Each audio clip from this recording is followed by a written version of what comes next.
So I have to apologize. Good afternoon. It is just a stormy and getting ready to be a very cold week here in Alabama, and I am hanging out in my garage greenhouse, so I thought I'd show you some of what's going on here.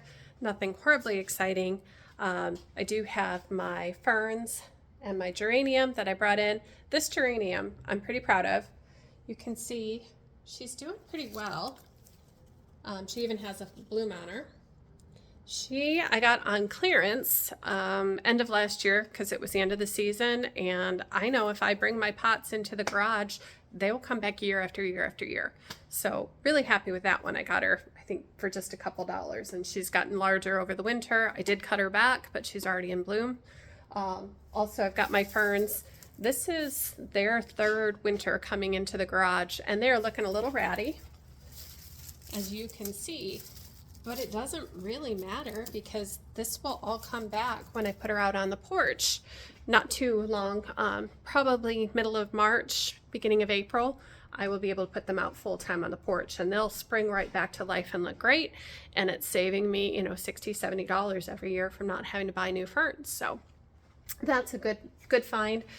There's another geranium here, but I've put some snapdragons and she's kind of taken over by snaps, but that's okay. And then all my boxes that usually go out on the deck, I brought those in because it's just too dang cold over the next couple days. Usually in the winter I can leave things out, but I usually get a week or two that they have to come in because we're in Alabama and it's cold for a week, but for the most part it's not too bad. Now down here, if you want to join me, I want to show you I've got lots of seeds going. And the best way to do that for some of my plants that need the warmer weather or the warmer air, ground temperature, easy for me to say, I do have a seed mat. So that's plugged in, and then I have a couple grow lights I've had going for a couple years now. And they're on a timer. They come on for about 9 hours a day. And then they will be off because seeds do need sunlight, and then they need the dark just like they get outside. So I try to make that artificial as best I can. Usually I use coconut coir for my seeds. I just like the way that drains and retains the water, but it doesn't have that nutrient that you would get in dirt. So when I'm done getting those to harden off, I will go ahead and pop that little packet right into some soil that'll help the roots grow from there. I think that's about it. Just a ton of seeds I've been growing. There is some ranunculus over here. I'll show you that. Here we go. You can see those are doing really, really well. Some I have put in the ground. We'll see if they make it through this week. If not, I've got as many here that I'll be able to pot out here over the next couple weeks.